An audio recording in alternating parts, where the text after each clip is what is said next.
आज Doubtnut app download करें। Doubtnut पर अपने सभी गणित, रसायन विज्ञान, भौतिक विज्ञान और जीव विज्ञान के डाउट्स का करो सफाया।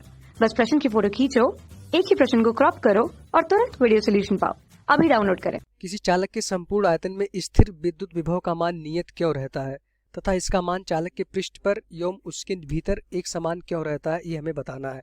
तो क्वेश्चन में हमसे कहा क्या जा रहा है कि हमारे पास एक चालक है, उसके संपूर्ण आयतन में स्थित विद्युत विभव का मान नियत क्यों होता है, ये हमें बताना है। तथा इसमें एक और पार्ट हमसे पूछा गया कि इसका मान चालक के पृष्ठ पर एवं उसके भीतर एक समान क्यों होता है। तो पहले हम एक चित्र बना ले। इसमें हमने क्या किया, एक गोलाकार चालक बना ले जिसकी त्रिज्या भी क्या है, हम कहते हैं कि इस जो हमारी एक गोला बना है इसकी त्रिज्या क्या है, अभी आर है, स्मॉल आर इसकी त्रिज्या है। अब इसमें हमने क्या किया कि ये हमारा क्या है, खोखला चालक है, इसके अंदर क्या है, वायु भरी है, इसके बाहर क्या है हमारा ये चालक है, इसके बाहर भी हमारा क्या वायु है। तो हमसे कोई क्वेश्चन में कहा जा रहा है कि मान लीजिए हमने क्या किया, इसको प्लस क्यू आवेश दिया, तो प्लस क्यू आवेश अगर हम इसको देंगे, आवेशित करेंगे तो आवेश कहाँ होगा, सबसे बड़ी बात कि आवेश क्या होगा हमारा, इसके परिधि पर चारों तरफ प्लस क्यू आवेश फैल जाएगा। अब इस चालक के अंदर जो भी है आवेश नहीं जा पाएगा, क्योंकि अंदर क्या है, खोखला है, तो चालक क्या होगा, अंदर नहीं रहेगा, तो अंदर कोई भी आवेश क्या हो जाएगा, नहीं जा पाएगा, इसकी वैल्यू अंदर आवेश शून्य हो जाएगा। ये चालक था, चालक पे अगर प्लस क्यू आवेश हमने दिया तो ये प्लस क्यू आवेश क्या होगा, इसके परिधि पर पृष्ठ पर चारों तरफ फैल जाएगा, पर इस चालक के अंदर आवेश नहीं जा पाएगा, क्योंकि अंदर क्या है हमारा हवा है या फिर खोखला है। तो जैसे ही अंदर आवेश नहीं जा पाएगा तो यहाँ देखेंगे क्यू की वैल्यू अंदर 0 हो जाएगी। अब क्वेश्चन में हमसे कहा जा रहा है कि वैद्युत विभव का मान नियत क्यों होता है इस पृष्ठ के अंदर, इस चालन के अंदर किसी भी बिंदु पर अगर हम बात करें।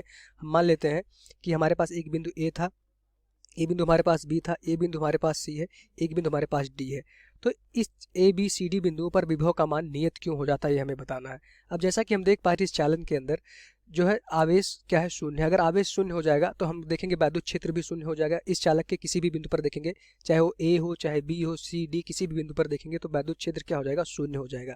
अब हमें वैद्युत क्षेत्र और विभव में जो एक संबंध होता है उसको अगर देखें, ई बराबर क्या होता है वैद्युत क्षेत्र में, minus d v upon d r. Minus क्या होता है, ये हमारा साइन होता है, चिन्ह होता है। डीवी अपॉन डी आर क्या होता है, हमारा विभव प्रवणता होता है। अगर देखेंगे अंदर की बात करें, सिर्फ ई इनसाइड देखेंगे, तो इनसाइड मतलब इस खोखले गोले के अंदर, चालक के अंदर देखेंगे तो हमारा वैद्युत क्षेत्र क्या है, शून्य है। तो यहाँ से देखेंगे अगर हमारा डीवी अपॉन डी आर क्या हो जाएगा, अंदर वाला शून्य हो जाएगा। सिर्फ अंदर की बात कर रहे हैं, अभी हम इस पृष्ठ पे और उसके बाहर की बात नहीं कर रहे हैं। हमारे जो चारों पॉइंट है ए बी सी डी अंदर है, इस पृष्ठ के गोले के अंदर है। तो ऐसे देखेंगे अंदर क्या है, वैद्युत क्षेत्र 0 है। 0 इसलिए है क्योंकि वहाँ पे आवेश क्या है, शून्य है। अब वैद्युत क्षेत्र जैसे ही 0 हो गया तो यहाँ देखेंगे जो वैद्युत क्षेत्र होगा इसको हमने क्या किया, शून्य कर दिया। अब यहाँ से dv बराबर हमारा क्या हो जाएगा, शून्य हो जाएगा। dv मतलब क्या है, विभव में परिवर्तन। अगर विभव में परिवर्तन शून्य हो गया मतलब कि विभव हमारा क्या हो गया, नियत हो गया, विभव हमारा नियत हो गया, ये लिखा हुआ है। अगर कोई चीज में परिवर्तन शून्य हो जाता है तो क्या होता है, नियत हो जाता है। अब हमसे कोई कहे कि ए बी सी डी बिंदु पर आप विभव बताइए, तो वी ए बराबर क्या हो जाएगा हमारा, वी बी बराबर हो जाएगा वी सी बराबर वी डी बराबर क्या हो जाएगा, वी हो जाएगा। हम मान लेते हैं कि विभव वी है।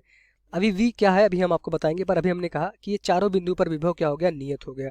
ठीक, अब हम मान लेते हैं कि विभव एक बिंदु p था, वो बिंदु p क्या था, इस गोले के पृष्ठ पे था, उस बिंदु p पर हम विभव निकालेंगे। तो विभव का फार्मूला क्या होता है, vp अपॉन होता है के क्यू अपॉन आर।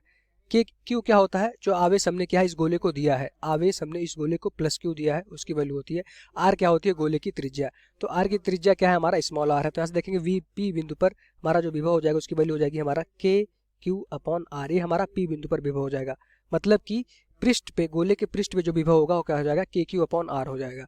अब इसके बिंदु किसी भी बिंदु पर देखेंगे तो विभव हमारा तो यही रहने वाला है, इस बिंदु पर के क्यू अपॉन आर ही रहने वाला, क्योंकि आवेश क्या है, क्यू है, और उनके केंद्र से बीच की दूरी क्या है, त्रिज्या आर है। तो इस पृष्ठ पे देखेंगे आवेश हमारा विभव क्या रहने वाला है, के क्यू आर अपॉन आर रहने वाला है। अब देखेंगे कि इस गोले के अंदर किसी भी बिंदु पर विभव क्या है, नियत है, मतलब विभव में कोई भी परिवर्तन नहीं होगा। अगर विभव में परिवर्तन नहीं होगा तो जो गोले के पृष्ठ पे विभव होगा वही विभव तो अंदर भी होगा। अगर मान लेते अंतर हो जाता, विभव अंदर कुछ और रहता, पृष्ठ पे और रहता, तो क्या होता, विभव में परिवर्तन हो जाता। पर यहाँ पे देख पा रहे हैं विभव क्या है, नियत है। विभव नियत है मतलब कि ये जो विभव पृष्ठ पे होगा वही गोले के अंदर भी होगा। तो यहाँ हमारा क्या हो जाएगा, पृष्ठ पे जो विभव होगा वीपी पे, वही हमारा गोले के अंदर भी हर जगह विभव रहने वाला है।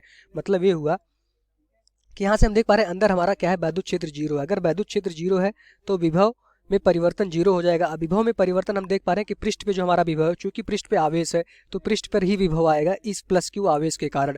अंदर आवेश नहीं तो अंदर हम देखेंगे वैद्युत क्षेत्र 0 है, तो यहाँ से देखेंगे इस पृष्ठ पे जो विभव प्लस क्यू आवेश रखा है उसके कारण हमने जो विभव लिखा हो क्या होता है के क्यू अपॉन आर होता है, अगर उस वृत्त की त्रिज्या चालक की क्या हो स्मॉल आर हो। तो इस पृष्ठ पे जो भी विभव होगा वही विभव नियत होगा, तो अंदर भी वही विभव रहने वाला है, विभव में कोई भी परिवर्तन नहीं होने वाला है। तो यहाँ से हम देख पा रहे हैं कि जो हमारा पृष्ठ पे विभव होगा वही विभव हमारा गोले के अंदर किसी भी बिंदु पे रहने वाला है। चूंकि यहाँ से जो फार्मूले में देख पा रहे हैं कि विभव हमेशा नियत रहता है, जो पृष्ठ पे रहेगा वही गोले के अंदर ही विभव रहेगा। तो यहाँ से हम देख पा रहे हैं कि जो हमारा ए बी सी डी जो विभव होगा किसके बराबर हो जाएगा, पृष्ठ पे विभव के बराबर हो जाएगा।